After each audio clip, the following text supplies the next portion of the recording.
De acuerdo, buenos días a todos. Muchas gracias por estar aquí. Hoy vamos a escuchar a Frankie Boisseau de FBO France. Es una persona, uno de los mejores homestagers de Francia y nos va a explicar un poquito cómo trabaja él y cómo es el homestaging en Francia. Bonjour à tout le monde, on vous présente Frankie Boisseau qui a introduit Homestaging en France et travaille pour FBO France. Nous commençons notre présentation maintenant. Bueno, ahora puedes darle la palabra a Frankie y que vaya explicando. Si tu veux commencer, Frankie. Je vais commencer. Donc, bonjour à tous. No habla espagnol, I'm sorry. Donc, je vais essayer de parler doucement et puis tu vas me traduire et comme ça va bien se passer. N'hésitez pas, donc a priori, la présentation est en 3 parties. Première partie, mon parcours, ma société. Deuxième partie, le homestaging en France. Et troisième partie, questions-réponses. Pues me presento, no hablo español, pero voy a hablar tranquilamente para que todo el mundo se entere. Son 3 partes, la presentación de mi sociedad, en primero, los elementos del homestaging en Francia y finalmente preguntas y respuestas. Okay. Donc, diapo d'après. La diapo suivante, est-ce qu'on peut passer? Voilà, super. Merci. Je reviendrai un peu après sur le homestaging en France qui a démarré plus tôt dans les années 2006-2007. On y reviendra après. En principio, en el 2006-2007 es cuando empezó, pero ahí ya hablaré después. Voilà. Donc, moi, j'ai créé mon entreprise de homestaging en 2012, donc ça fait 9 ans maintenant, sur Paris. En el 2012 creé mi propia empresa en la región de París. C'était un secteur en France en 2012 qui était vraiment balbutiant, très, très émergent, on était très peu. Donc en 2013, avec des collègues, on a décidé de créer un réseau d'entreprises qui s'appelle Homestaging Expert. Entonces, aquello era muy nuevo en el 2012 y gracias a unos colegas hicimos una red de 35 empresas que se llamaba Homestaging Experts y empezó a desarrollarse en Francia. Voilà. Donc, Homestaging Expert est devenu en quelques années le réseau leader du homestaging en France. On a été jusqu'à 35 entreprises membres du réseau. 35 empresas se apuntaron a esto y en el 2018 ya era una buena network. Voilà. Au-delà du nombre d'entreprises, l'idée est vraiment de mettre en œuvre des moyens en commun pour communiquer sur le homestaging. La idea era, en principio, crear esta network que podía compartir información entre todas las empresas interesadas. Le problème en Espagne, je pense aussi, comme en France, était vraiment la méconnaissance du public de ce qu'était le homestaging et à quoi ça servait. Supongo que será, como en España, el desconocimiento del homestaging y cómo funciona. Donc, c'est pour ça qu'on s'est dit qu'à plusieurs, ensemble, en mettant de l'argent en commun, en payant tous les mois quelque chose, pour avoir un vrai service de communication, pour passer dans les médias et créer donc une chaîne YouTube de télé. Creamos esta cadena de YouTube para diversificar la información y repartir más información al público y acceder a más sectores. Et je pense vraiment, et je suis convaincu que tout seul, on ne peut pas faire avancer ce métier qui est vraiment trop novateur encore en Europe. Uno solo pienso que es muy difícil introducir este sector en un país porque es todo muy nuevo en Europa. Por eso se hicieron los 35 con una pequeña inversión cada uno para crear este más nivel de información. Donc, en 5 ans, on a augmenté la notoriété et ce qu'était le homestaging en France. On a permis de le développer, de créer des partenariats avec des agences immobilières. En colaboración con las agencias inmobiliarias, hemos conseguido llegar a mucho más público. Voilà. Je reviendrai un peu après sur la partie nationale. Je vais revenir sur mon entreprise maintenant. Después hablaré más sobre la parte nacional francesa y ahora hablaré de mi empresa. Donc, en 2008, j'ai décidé de quitter le réseau Homestaging Expert pour me concentrer sur l'entreprise, puisque j'étais gérant de l'entreprise nationale et je ne pouvais plus faire les deux. Dejé mi trabajo anterior de homestaging como empleado para crear mi propia empresa porque ya no podía manejar las dos a la vez. Donc maintenant, depuis 2019, j'ai un associé qui s'appelle Julien Chevalreau, que vous voyez en photo. Este es mi socio, Julien Chevalreau, desde 2019. Et donc, on développe l'entreprise FBO France sur l'ouest de la France et la région parisienne. Y juntos estamos desarrollando toda la red en la región de París y el oeste de Francia. Donc, on a fait déjà un peu plus de 400 aménagements de logements. 400 viviendas hemos hecho ya. Il y a 1 an, on a acheté un nouvel entrepôt de plus de 400 mètres carrés. Je vous le ferai visiter. Luego os hago ver el almacén que tenemos de 400 metros cuadrados comprado. Je suis dedans, c'est derrière. Y es lo que tengo aquí detrás. Et donc, on a forcément acheté des milliers de meubles. En moyenne, on a entre 20 et 25 logements vides, meublés en permanence, en plus du stock. Y tenemos permanentemente unas 25.000 viviendas amuebladas en el stock. Voilà. Donc, je peux passer sur celle d'après. 25.000 viviendas pueden preparar, dices. No, dice que tiene 25 puesta y puede hacer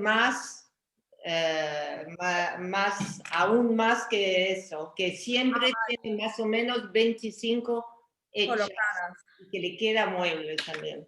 Muy bien, felicidades. Félicitations. Merci. Gracias. La diapo d'après. Siguiente. Thank you. Yeah. Gracias. Nous, on a développé qu'une seule formule en homestaging. On parlera peut-être des audits ou des travaux, mais nous, on ne fait pas du tout ça. On fait qu'une seule formule que je vais vous détailler. Nosotros nos concentramos en una sola fórmula que ahora a continuación os explicaré. On a fait le choix de se spécialiser sur justement une formule pour être le plus efficace possible et le plus rentable possible. Y decidimos de concentrarnos en esta única fórmula para ser más rentables y eficientes. Donc, on ne travaille que sur des logements qui sont vides. Y solo trabajamos sobre viviendas vacías. Donc, à chaque fois, on a les 4 points que vous voyez à l'écran. Así que siempre tenemos estos 4 puntos. Donc, ça comprend l'aménagement et la décoration de l'ensemble du logement. La decoración y la preparación de toda la vivienda. On apporte 100% du mobilier et des accessoires pour meubler le logement. Nosotros aportamos el 100% de los muebles y accesorios. Et ce qui est important et qui est différent de mes collègues, c'est qu'on laisse le mobilier pendant toute la durée de la vente au même prix, que ça dure 1 semaine, 1 mois ou 1 an. Y nuestra diferencia es que dejamos este mobiliario y accesorios todo el tiempo hasta que se venda la vivienda, sea una semana como un mes. Alors, pourquoi on a fait ça? On a changé la formule il y a quelques années parce que de payer une location au mois, ça représentait un frein pour les agences immobilières ou pour les clients. Là, ils savent qu'ils vont avoir un résultat et pas une location par mois. La razón por la que hicimos esto es para que las inmobiliarias estén tranquilas durante un mes y sepan a lo que se atienen en cuestión de gastos. Après, on fait les photos pro, et ça, c'est vraiment très important de faire des belles photos. Et on a ajouté depuis le Covid l'année dernière les visites virtuelles de tous les logements qu'on fait. Las fotos, por supuesto, son muy importantes. Hacemos buenas fotos y desde la pandemia del COVID hacemos tours virtuales. Et ça comprend évidemment, à la fin, une fois que c'est vendu, le retrait du mobilier et l'ensemble des déplacements. Y todo queda incluido en el precio del mobiliario, incluso luego retirarlo todo cuando se ha acabado. Voilà. On peut voir quelques exemples de réalisation. Aquí unos ejemplos. Donc là, appartement vide. On peut passer. Antes y después. Donc on n'utilise que du mobilier réel, pas du mobilier en carton. El inmobiliario que se utiliza es real, no de cartón. Là, on peut passer après. Un appartement plus classique. Siempre vacío. Voilà. Donc, on fait toujours attention à apporter. Nous, on pense que le succès du homestaging est lié à la qualité de la prestation. Et il vaut mieux mettre plus de mobilier, plus de matériel qualitatif si on veut durer dans le métier. Nosotros creemos que el éxito del homestaging es siempre correspondiente al nivel de inversión en los inmobiliarios y decoración, por lo que vale la pena invertir un poco más. Voir ensuite une chambre, bon, c'est très classique. Hein, on peut passer après. Voilà, quelques exemples. Ce qui est, même si mettre des rideaux, des lustres, ça coûte plus cher, c'est plus long à faire, mais pour nous, c'est vraiment important pour donner vraiment une ambiance, ce qu'attendent les acquéreurs. Este tipo de decoración real cuesta más, pero a la larga aporta más frutos.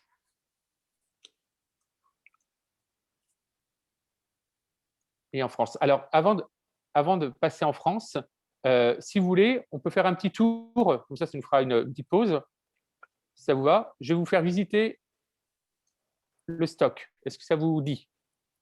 Antes de pasar a explicaros el mercado francés, si queréis os doy una vuelta por mi almacén para que veáis lo que tenemos aquí. ¿Os parece bien? Sí, entonces lo pongo en la pantalla completa, ¿no? O sea, dejo de compartir y así lo podremos ver mejor. ¿Cómo se puede poner? ¿Se puede poner que se vea la pantalla completa? ¿Que se vea Frankie a pantalla completa? On est en train d'essayer de prendre tout l'écran. Ah oui. En vista del hablante, arriba, a la derecha, De façon à avoir une meilleure. Si ponéis arriba a la derecha en los puntitos vista del hablante, lo vais a ver a Frankie en pantalla completa todos.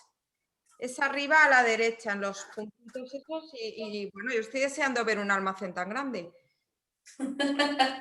Je suis impatiente de voir votre stock. Où est-ce qu'il est, votre entrepôt, Francky? Vous avez dit sur Paris? Non, en fait, l'année dernière, on a acheté un entrepôt à 2 heures de Paris, donc c'est à Angers, sur la route de l'Atlantique, vers l'ouest, pour ceux qui connaissent. Este depósito y almacén se encuentra a 2 horas oeste de París. Alors, on va commencer. On commence? C'est bon? Empezamos. Alors, je vais vous montrer d'abord le véhicule qui nous attend dehors, Wow. qui est très grand. La furgoneta. Voilà. Et donc, vous rentrez ici, on a... Alors, j'ai tourné. Donc, vous avez, en fait, au rez-de-chaussée... Esta es le la planta mobilier. baja. Donc, on a essayé d'organiser par module. Donc là, il y a... Ça, c'est le reste, en plus des 20 logements que j'ai actuellement en place. Hemos intentado organizar por módulos. Este es el resto de los 20 apartamentos que tenemos ahora mismo amueblados.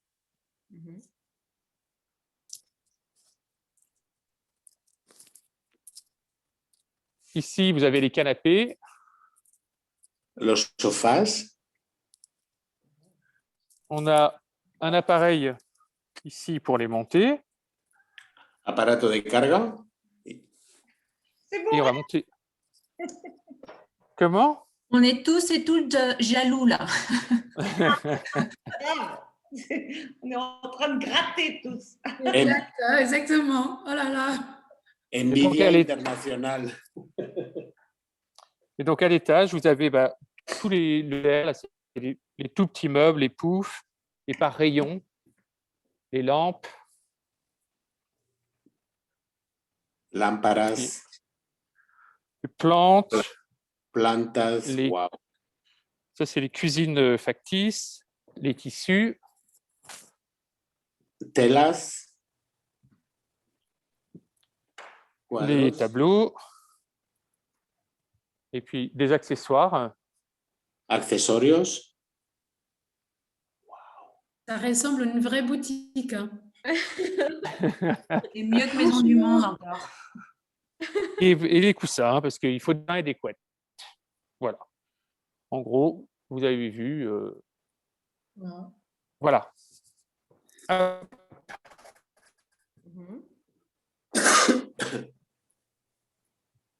il y a un peu plus de 400 mètres carrés de stockage. Aproximadamente 400 metros cuadrados. En fait, quand on a démarré la première année, j'avais 20 mètres carrés, après 50, après 100, et là, on est passé à 400. Empecé con 20 metros cuadrados, luego pasamos a 50, luego a 100 y ahora hemos llegado a 400 metros. Felicidades. Félicitations. En fait, merci. Ça prend du temps, en fait. C'est ça, quand vous démarrez, il faut se dire que ça va prendre du temps. Il faut être patient et il faut surtout ne rien lâcher, en fait. C'est ça qui est important, je trouve. Cuando se empieza, todo es un poco lento, pero hay que ser consistente y se llegará a algo. En fait, je pense que le succès vient de deux choses. La qualité des prestations. Il faut vraiment faire le maximum pour être satisfait de son travail. Même si vous ne l'avez pas vendu très cher, il faut que ça soit vraiment qualitatif. El éxito de esto es sobre todo invertir en la calidad del producto, aunque lo tengáis que vender barato al principio. Et le deuxième point, c'est d'avoir, à mon avis, l'offre la plus claire possible. Je vais m'expliquer. Y también tener la oferta lo más claramente posible. Ahora os explico. Puisque quand vous avez... au début, nous, on faisait, comme tout le monde, on faisait tout. On faisait des audits, un peu de travaux, du meublé, du vide, du neuf et de l'ancien. Cuando empezamos, intentamos cubrirlo todo. Tanto el nuevo como lo viejo, como lo vacío, como auditar. Et quand on démarche, quand on va voir un agent immobilier, eh bien, si on fait tout, il ne sait pas vraiment ce qu'on fait exactement.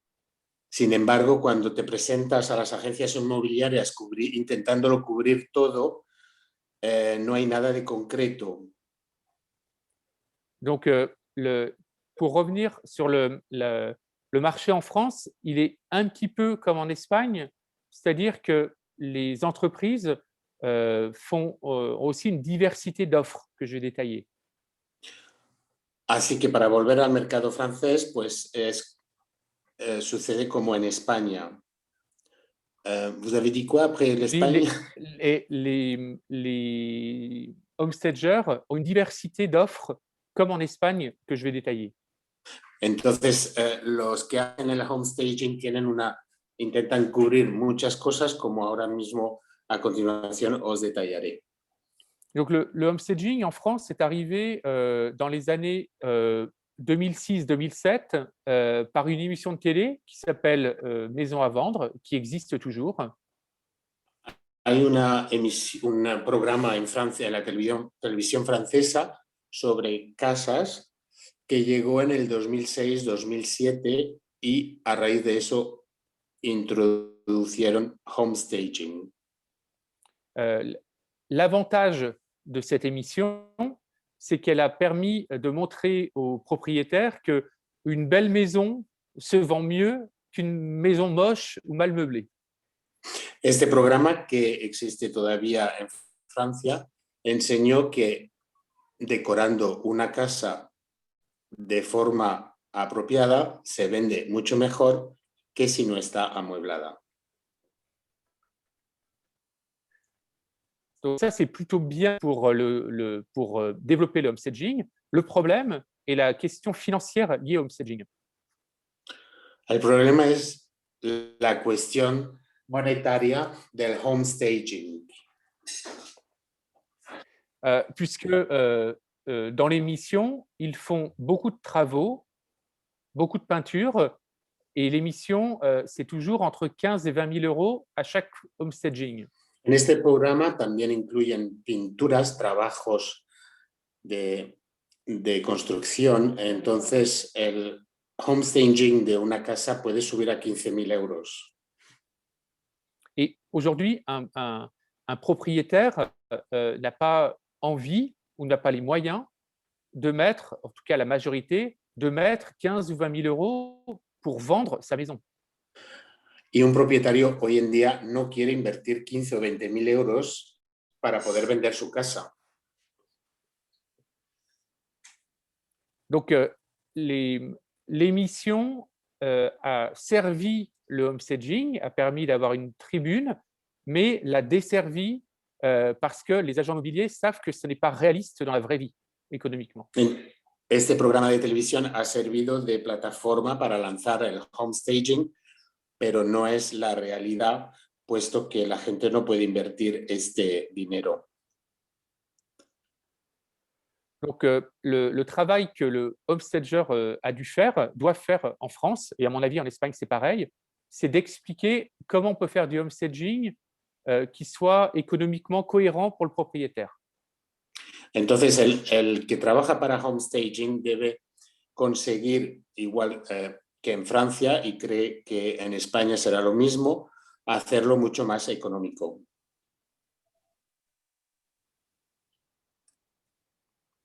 Donc, des homestagers font par exemple des audits de homestaging. Hacen audiciones de homestaging.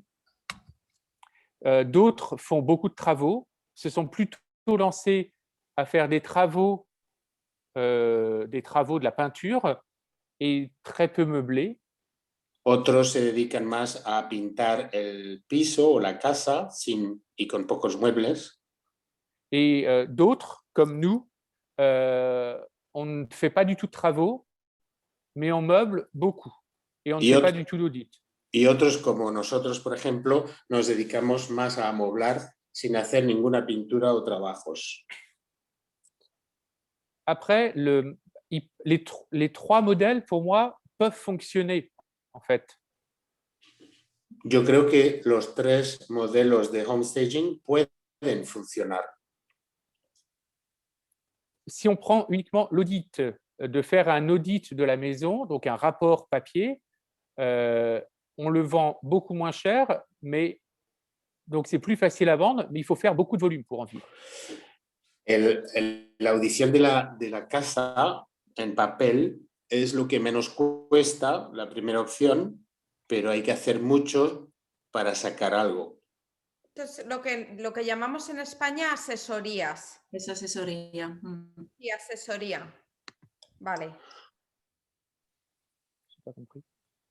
C'est la parole utilisée en espagnol, asesoría, pour faire un audit. Ah oui, d'accord, ok, merci.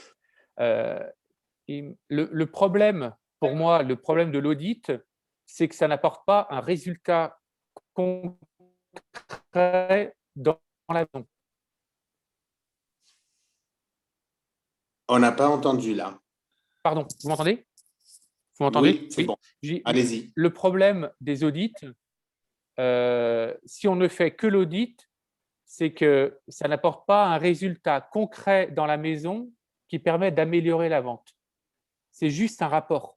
Sin embargo, con la asesoría no aporta datos concretos, sino que una comparación para vender esta propiedad.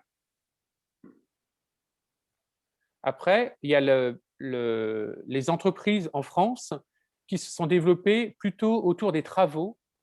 Luego, en segundo lugar, están las empresas que se han desarrollado más con la segunda opción, hacer trabajos. Donc là, ces entreprises de homestaging font en interne la peinture, etc. Et c'est devenu plus des entreprises du bâtiment que de homestaging. Y estas empresas se dedican más a la pintura o construcción dentro de la vivienda para mejorar y son más empresas de construcción más que homestaging. Alors, parfois, ça fonctionne bien, et tant mieux, mais c'est difficile de vendre des milliers d'euros de travaux, de peinture, etc. pour vendre. En tout cas, en France, c'est assez difficile. A veces funciona estas mejoras de la vivienda, pintura, construcción, pero en la mayoría de los casos es difícil vender y recuperar esos miles de euros invertidos. Moi, je pense que l'option d'apporter que le homestaging soit un élément marketing de la vente et pas un élément de travaux. To stage, in English, c'est mettre en scène le bien. Et je pense que le homestaging, c'est vraiment ça. Mi opinión personal es que, como dice la palabra homestaging, es poner en valor y en escena la vivienda que quieres vender. Por lo tanto, la decoración que nosotros usamos es eso, poner en valor y en escena la propiedad a vender. Mais donc, on travaille donc avec des agents immobiliers, des particuliers ou des promoteurs, en France en tout cas, en général. Les agents immobiliers, c'est assez compliqué parce que la plupart ne voient pas l'intérêt encore du homestaging. En Francia, al menos, tenemos todavía el llegar a hacer entender lo que es el homestaging a las agencias inmobiliarias que no creen todo el mundo que sea un instrumento para vender su propiedad. Il y a deux autres créneaux. Certains de mes collègues marchent très bien en se spécialisant sur la location meublée. Je ne sais pas si vous pouvez le traduire. Vous répétez là, s'il vous plaît? Certains collègues se sont spécialisés dans le homestaging sur la location meublée. Vous entendez quoi par la location meublée? C'est de meubler pour un propriétaire, mais de vendre les meubles et pour du Airbnb ou autre. C'est De pas meubler une l'appartement, option mais de de location. vendre les meubles. Si vous pouvez m'aider à traduire. C'est le son qui a été coupé, donc il me manque des paroles. Pardon. Pardon, c'est la location meublée, c'est pour des propriétaires, des investisseurs qui achètent des appartements pour les louer et le homestager vient Oui. les meubler intégralement et laisse tout et vend le mobilier qui reste en place en fait. D'accord. Et c'est un peu différent. Et ça También fonctionne bien. También hay otra opción que es vender todo el inmobiliario con el que se decora la casa, puesto que muchos apartamentos son comprados como, por ejemplo, para Airbnb o alquilar, y esto hace que se pueda vender el inmobiliario a la vez de la vivienda. Oui, Désolée. Maria. Là, j'ai vraiment un doute parce que quand on parle de vendre des meubles, là, est-ce que Oui. on parle vraiment d'homestaging ou on parle de décoration, design de l'intérieur? Alors, pour moi, c'est la limite, effectivement. C'est la Ouais. limite, mais on reste dans l'homestaging puisque pour du Airbnb, le but, c'est de plaire aux locataires, peu importe si ça plaît aux propriétaires. Alors Ouais. que la déco, il faut plaire aux propriétaires. Donc, pour moi, la nuance, elle est là. Donc, quand on fait de la location meublée, on reste encore dans l'homestaging, à mon D'accord. sens. Mais c'est plus fonctionnel. Il faut avoir un côté plus fonctionnel que quand on fait que du homestaging. Ok, merci. María quería aclarar si unas cosas sirven, entonces nos vamos para venta inmobiliaria o nos quedamos con homestaging. Y Frankie ha contestado que es que hay que complacer a ambas partes, el que compra y el que seguramente después alquilará cuando quieres vender el inmobiliario. O sea, lo que ha dicho es que a veces él deja su mobiliario y otras veces, o sea, unas veces lo vende y otras veces lo presta y luego lo recoge, ¿no? Lo vende cuando es para alquiler. Correcto. Vale, de Airbnb, y cuando es para venta lo deja y luego se lo lleva. Lo que hace Frankie, yo creo, es él siempre alquila su material, que sea una semana, un mes, un año, él alquila. Pero luego está diciendo que hay otros compañeros suyos que tienen otro modelo de negocio, que es que el cliente, que sea inversor o particular que tiene un piso en Airbnb, se lo compra, y que es un modelo de negocio que, pues, que también funciona muy bien. Sí, como en España hacemos. Sí, sí, sí. Ça existe en Espagne, Frankie. Oui, ça ne m'étonne pas. Et c'est, je pense, un bon créneau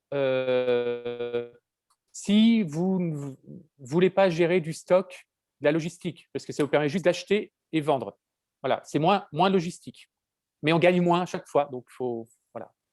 De esta forma, no tienes que tener un almacén tan grande, porque hay más movimiento de inmobiliario. Et il y a une concurrence au homestaging qui, pour moi, n'est pas vraiment du homestaging, mais c'est le homestaging virtuel qui se développe de plus en plus. Et les agences me disent, certains, je préfère faire du homestaging virtuel car ça me coûte 60 € au lieu de 2500 €. Voilà. Ça n'a pas du tout le même effet, ce n'est pas du tout la même chose, mais ça s'appelle un peu pareil. Et ça, il faut faire attention. Il faut que nous, on sache défendre l'intérêt du homestaging qui est par définition du vrai homestaging réel par rapport au virtuel. Una cosa que quiero que sepáis que también existe en competencia a lo nuestro es el homestaging de forma virtual. Claro, eso va a costar 60 € en lugar de 2.500 que hacemos nosotros, pero hay que saber vender nuestro producto y hacerle ver a las inmobiliarias y propietarios la diferencia. Est-ce que vous avez des questions pour échanger? Est-ce qu'on peut remettre tout le monde en grand, que je vous vois? Me gustaría veros a todos. Et Por si je vous tenéis écoute. si hay alguna pregunta. ¿Esto es Ana? ¿Qué pone? Abrir si queréis micrófonos, porque hemos llegado al turno de preguntas. Ana, si quieres dejar de compartir la pantalla, así nos vemos todos. Ah, dejo de compartir, vale. Por Sí, favor. sí, exacto. Así nos Alors, vemos. voilà, parfait. Bueno, Alors, je vous écoute. Si vous avez des questions. tenéis El que, si queréis, si tenéis preguntas, ya adelante. Bueno, yo tengo una. Ellos cobran más o menos unos 2.500 euros por dejar su material un mes y si la venta se alarga varios meses, ¿cobran un alquiler por el material cada mes? Si j'ai bien compris, c'est 2500 euros que vous prenez pour un mois de location de l'immobilier, mais si ça se rallonge au-delà de un mois. Non, non, c'est pas ça. Par exemple, pour moi, un 2 pièces, c'est par exemple 2500 euros, mais c'est pour toute la durée.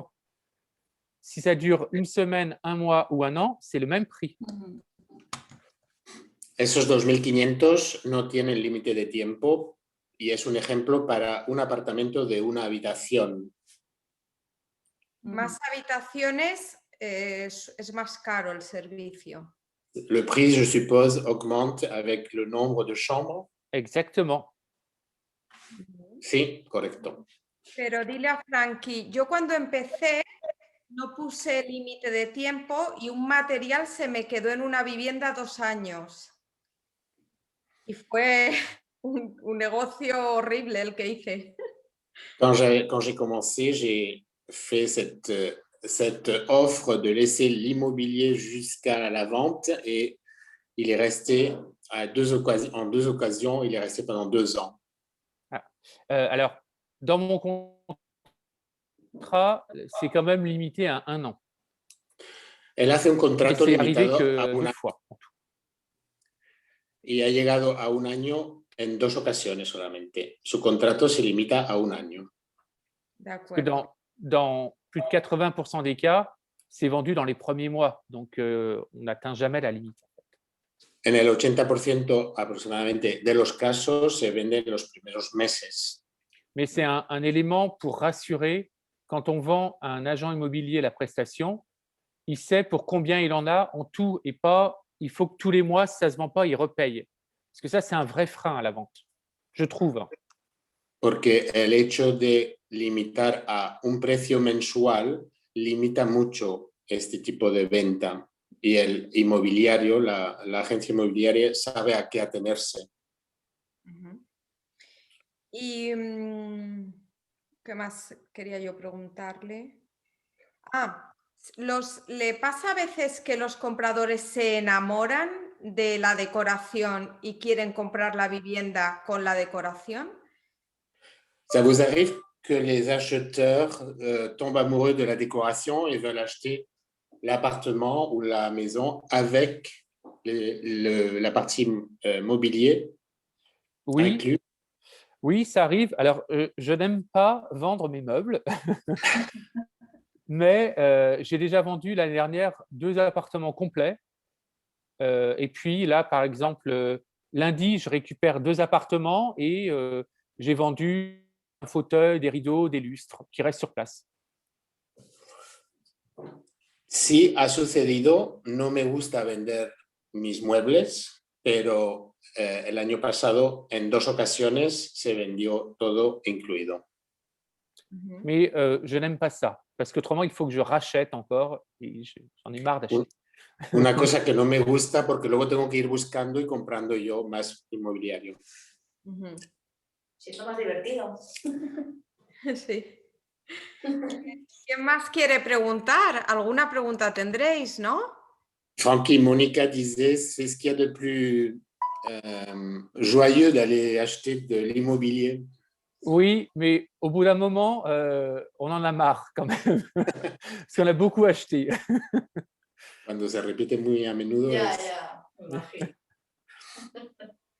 Yo le quería preguntar a Frankie sobre sus clientes, ¿vale? Le voy a preguntar qué tipo de clientes tiene, ya lo ha dicho un poquito, pero a ver si puede decirnos un poco más.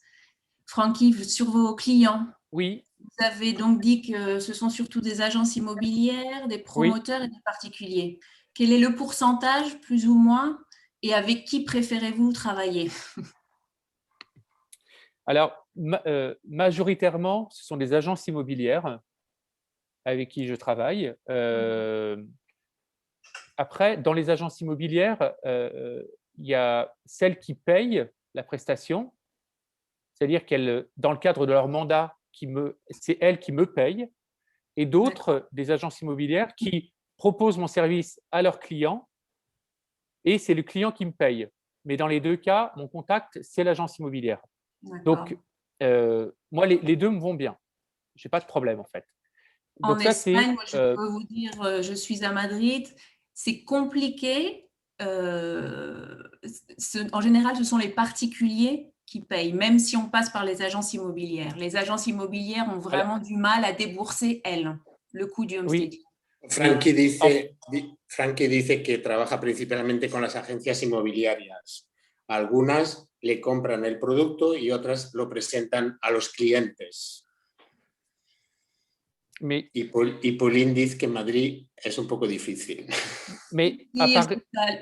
Frankie dice que en algunos casos en las agencias inmobiliarias asumen ellas el coste del homestaging y otras veces los particulares. Y yo digo que aquí en Madrid es muy difícil que sean las agencias que asuman el coste del homestaging. Siempre intentan que sea el particular, cliente final. Mais en France, c'est très difficile aussi. Quand j'ai démarré, personne ne voulait payer le homestaging, aucun agent immobilier. Aujourd'hui, la majorité des agents avec qui je travaille payent le homestaging. Et est-ce que vous faites du alto ou du luxe ou quelle sorte de produit travaillez-vous? Frankie dice que cuando empecé en Francia era muy difícil de hacer pagar este homestaging y ahora últimamente pues están más interesados en asumir los costes. Souvent, les clients que j'ai aujourd'hui, les fidèles, étaient sur ceux que j'ai rencontrés au début. Et ils ne voulaient pas du tout payer le homestaging parce que pour eux, ce n'était pas rentable et ce n'était pas pensable de payer le homestaging. Ouais. Los que siguen hoy en día con él son los más fieles, los que al principio decían que no era posible pagar estos gastos. Sin embargo, ahora se han dado cuenta y siguen con él. Mais donc, au début, ils font payer le client. Une fois, ils voient que c'est joli, que ça fonctionne, ça marche, qu'ils vendent vite. Donc, c'est pour ça qu'il faut toujours faire de la qualité. La deuxième fois, ils font payer aussi au client. Et si la troisième fois, le client ne veut pas payer, vous allez voir qu'eux vont payer. D'accord. Et c'est ce qui s'est passé, en fait, pour moi, en tout cas pour mon cas. D'accord. Parce qu'en fait, il faut d'abord qu'ils comprennent qu'ils peuvent gagner de l'argent. Mais ce n'est pas eux qui avanceront l'argent la première fois, c'est quasiment sûr. C'est comme en Espagne, je pense. Oui.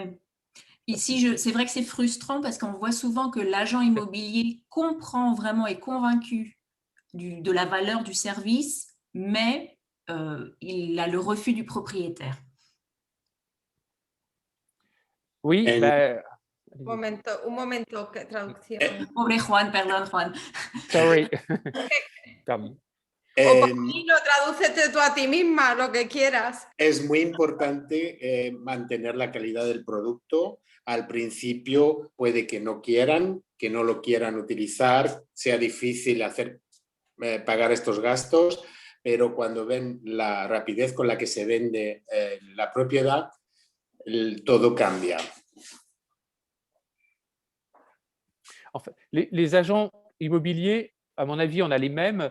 Il leur faut du temps et il faut qu'ils voient que ça fonctionne sans qu'ils s'engagent financièrement. Voilà, c'est ça. Donc, il faut trouver le bon client au début. Ça peut prendre du temps. Des fois, ça met même 2 ans ou 3 ans. C'est pour ça qu'on développe une entreprise de homestaging sur la durée et il faut tenir. Hay que mantener y tener paciencia. A veces hemos tardado 2 o 3 años en poder conseguir introducir el producto, pero él cree firmemente que funciona. Le voy a preguntar a Frankie también qué tipo de viviendas trabaja, o sea, lujo o normal. Vale. Frankie, vous travaillez quel type de produit? Produit haut de gamme, luxe ou plutôt bas de gamme? Un petit peu tout. J'ai fait un petit peu de luxe, mais le luxe, c'est plus compliqué, les gens sont plus compliqués et les meubles, ils attendent des meubles tellement plus chers que ce n'est pas forcément rentable. Moi, j'en ai fait un petit peu des très beaux appartements à plusieurs millions d'euros en plein Paris et ce n'est pas ce que je préfère. Ce que je préfère, moi, c'est vraiment le milieu, en fait. Pas le bas de gamme, parce que là, les appartements ne sont pas très jolis et ça ne se tient pas trop. Le haut de gamme, les gens sont compliqués, mais vraiment entre les deux. Voilà. Intento mantenerme entre el lujo y la gama más baja, puesto que la baja pues es difícil decorar apartamentos que son de mala calidad y el lujo es muy demandante y no muy rentable, puesto que piden mucho más. Entonces me mantengo en el medio. C'est difficile et moi, je déconseille en tout cas de prospecter sur des appartements bas de gamme, c'est-à-dire qui n'ont pas une grosse valeur financière, moins de 100 000, 150 000 euros, parce que économiquement, mettre 2 000 euros ou 3 000 euros dans un appartement si peu cher, très peu vont le faire. Alors que dès qu'on est à 200, 300, 400, 500, c'est à peu près la même valeur de homestaging et là, ça devient rentable. Lo mismo que se va a invertir en homestaging en un apartamento de menos de 150.000 euros va a ser para los que suben a 400 o 500.000. Por lo tanto, es más rentable en esa franja que no en los precios más baratos.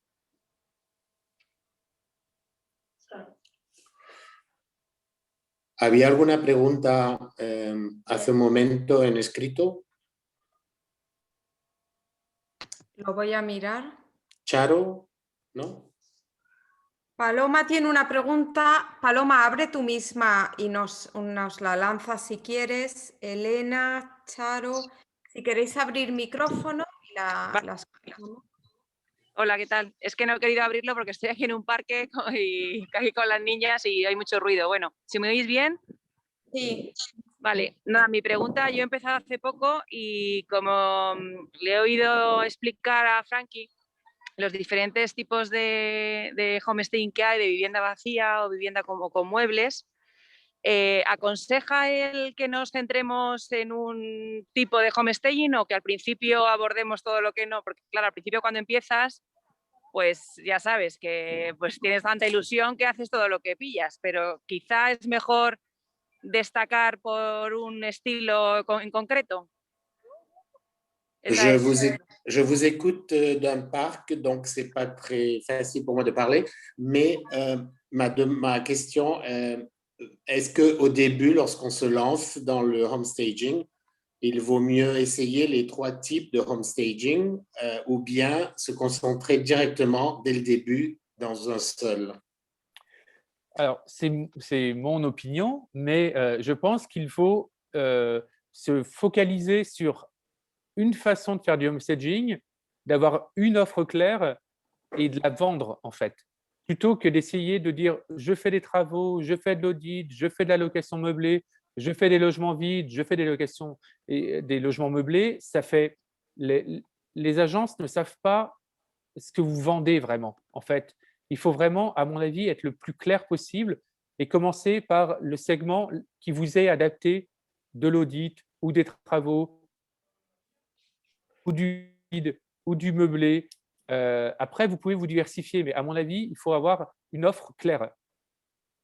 Él cree mucho más en tener una oferta específica y centrada en un tipo asesoría, construcción y pintura, o bien homestaging únicamente con el mobiliario. Y luego, cuando tengas una cartera de clientes, entonces poder abarcar más. Pero él cree que hay que centrarse en un tipo al inicio. Il faut que vous deveniez l'expert sur votre domaine. Et on ne peut pas être expert dans tout, en tout cas au début. Intentar demostrar que sois expertos en lo que estáis vendiendo, por eso el centrarse en un modelo al principio y luego abarcar más tarde. Certains meubles, par exemple, avec du mobilier en carton, bon, moi, je trouve pas ça génial, mais économiquement, ça peut être un créneau où vous dites, je fais que du mobilier en carton pour des logements moins chers, et là, vous avez votre créneau et vous êtes le seul à le faire. C'est ça qu'il faut essayer, je pense. C'est de trouver le créneau qui vous correspond, notamment au niveau logistique, parce qu'il y a des déplacements, porter des meubles, c'est quand même physique. Est-ce que vous avez envie de le faire ou pas? Mais essayez de vous focaliser sur, à mon avis, sur le créneau qui est bon, et après, au fur et à mesure, vous pouvez étendre votre offre. Claro que depende de los medios que tiene cada uno, se puede centrar en algo más específico. Al principio sean muebles de cartón como muebles reales, dependiendo de los medios invertidos. Pero demostrar que sois expertos y perfectos en lo que hacéis. ¿Quién más? ¿Alguien más tenía alguna duda, no? Sí, yo quería hacer una pregunta. Venga. Quería saber qué ocurre si alguna vez le ha ocurrido a Frankie que le hayan devuelto su material dañado y qué hace, qué mecanismo tiene para, en esos casos, pues que le compensen y quién le compensa en esos casos. La demande de Charo, la question, est-ce qu'il vous est arrivé de reprendre votre mobilier avec des marques ou bien s'il a été endommagé et quel mécanisme vous avez pour récupérer tout ça? Alors, oui, c'est arrivé, parfois. Avant, je faisais du logement meublé, et là, j'avais beaucoup plus de problèmes comme ça quand les gens vivaient dedans. Maintenant que je fais du vide, c'est beaucoup plus rare, mais quand quelque chose est abîmé, c'est marqué sur le contrat, je le facture. Et pour l'instant, je n'ai jamais eu de problème. Voilà. Et si une fois de temps en temps, il y a un coussin d'abîmé ou etc. et qu'on ne peut pas le récupérer, bah, tant pis. Pues le ha sucedido en el pasado, sobre todo cuando hacía viviendas habitadas, pero como últimamente solo se dedica a viviendas vacías, es muy poco probable. Sin embargo, cuando ha sucedido, lo ha facturado. Y si no se ha podido recuperar, pues es lo que son los riesgos de la vida. Alors, au début, pour les logements meublés, j'avais mis un contrat en place avec un chèque de caution pour garantir le matériel. Et on se rend compte que c'était plus un frein pour vendre la prestation, d'apporter trop de juridique pour finalement des cas qui arrivaient très peu. Donc, ce qu'il faut faire attention, c'est… Voilà. Al principio estableció un contrato con un depósito de dinero para precisamente los daños.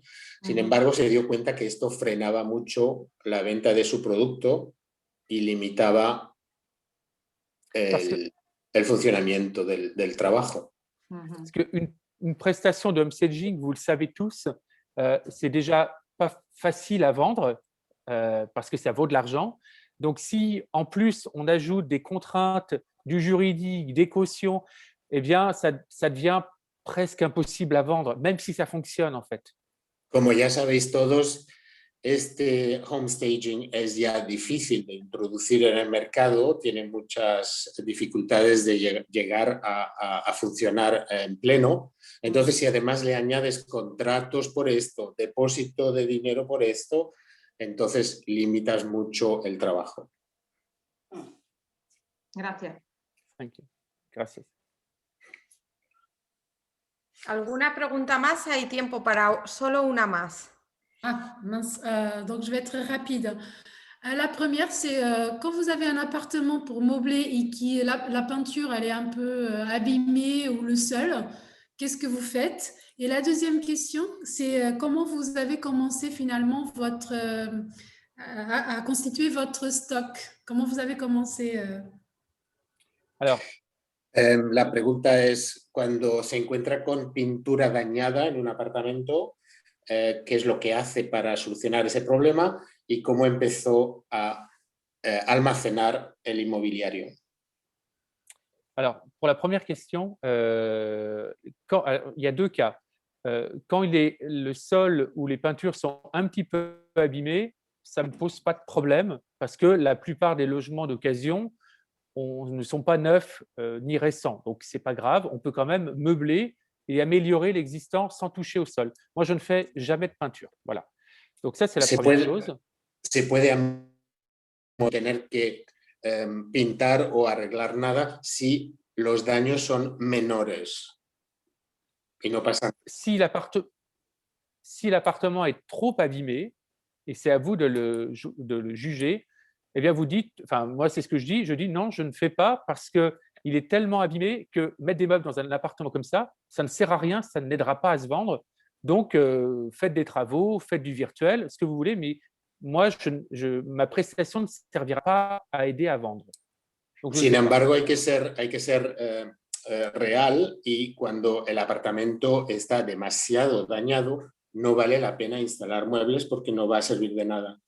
Y hay que ser honesto y mantenerse dentro de la realidad de las cosas. Et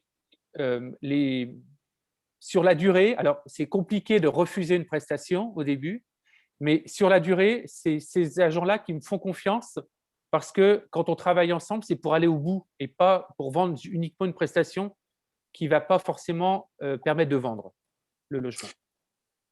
Este tipo de explicaciones a las agencias inmobiliarias va a ayudar a que se hagan más entendibles contigo y sigan un trabajo a más larga duración por el hecho de haber sido honestos con ellos. Sur la deuxième question, je ne sais plus, je viens de le perdre. Comment vous avez commencé ah oui, le stock. Le stock. Oui. Eh bien, à chaque prestation que je vendais, au début, j'encaissais la moitié de la prestation pour acheter des meubles. Et les premières années, je ne me payais pas, voilà, tout simplement. En fait, c'est pour ça qu'il faut voir ça sur le temps long. Pour se constituer un stock de meubles, il y en a pour, je sais pas, 150 000 €. Je ne les avais évidemment pas, mais c'est au fur et à mesure que j'ai acheté. Et il ne faut pas, quand je dis qu'il faut faire de la qualité, pour moi, c'est vraiment il y a des fois, on a envie d'acheter moins pour se garder un peu d'argent, mais il vaut mieux mettre une belle pièce de plus pour que ça fasse une prestation de qualité et qu'il y en ait d'autres derrière. Al principio, pues, ¿cómo organicé mi inmobiliario? Pues dedicando el 50% de las ventas a comprar más inmobiliario y crear pues una base para poder ir trabajando, siempre guardando la calidad, y incluso dejé de pagarme al principio para poder invertir el 50% de mis ganancias en esto. Y así creé mi almacén. Mais pour moi, les 2 premières années et la troisième, ça allait mieux. Mais les 2 premières années, c'était très dur. Je vendais très peu parce que, c'est mon analyse après coup, c'est que j'essayais de tout faire parce que je me dis, bon, vaut mieux vendre un truc que de rien. Et j'ai fait un peu d'audit, j'ai fait un peu de peinture, j'ai fait un peu de location meublée. Et finalement, avec du recul, c'est ça qui a freiné, en fait. Plus je me suis spécialisé, plus j'ai avancé, en fait. C'est pour ça que c'est mon conseil. Vous faites ce que vous voulez après, mais c'est ce que je pense. Los 2 primeros años fueron duros. Además, yo intenté hacer un poco de todo y abarcar con todo, asesoría, pintura, inmobiliario, y al fin y al cabo me he dado cuenta que cuanto más te concentras en una cosa, más avanzas. Y esa ha sido mi experiencia y mi consejo para vosotros. Pues llegamos al final de la charla. Muchas gracias, Frankie. Merci beaucoup. Gracias. Muy interesante saber cómo un homestayer francés de mucho éxito está trabajando. Très intéressant d'avoir votre opinion et de partager votre expérience.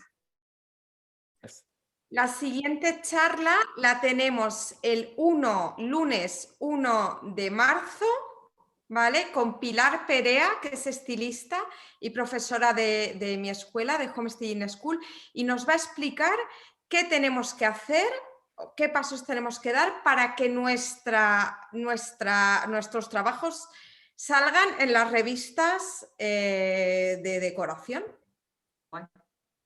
Le prochain meeting est pour le 1er mars avec Pilar Terea, qui est une styliste de l'école de Ana Garcia, la même école, et Oui. elle nous fera connaître le travail à faire pour atteindre les magazines. El Les pasar revues. estas Les revistas de Les revues. revues, oui, j'avais compris. Ok. Entonces, Le voy a preguntar a Frankie si tiene Instagram, ¿vale? Frankie, est-ce que vous êtes sur Instagram? Oui, FBO France, je vous le FBO tape. France. lo va a escribir en el chat. Bueno, entonces nos vemos el día 1, quien pueda, y si no en el canal YouTube, y vamos a enterarnos de qué hacer para que nuestros trabajos salgan en las revistas. Así que os espero a todos y ya sabéis que si no, estará colgado en el canal YouTube. Je vous attends donc le 1er mars. Sinon, si ce n'est pas possible pour vous, on se voit sur YouTube. Prochaine étape, les revues. Merci beaucoup. Merci, Merci beaucoup. Merci. merci. Bon week-end. Tout le Bon monde. courage. Bientôt.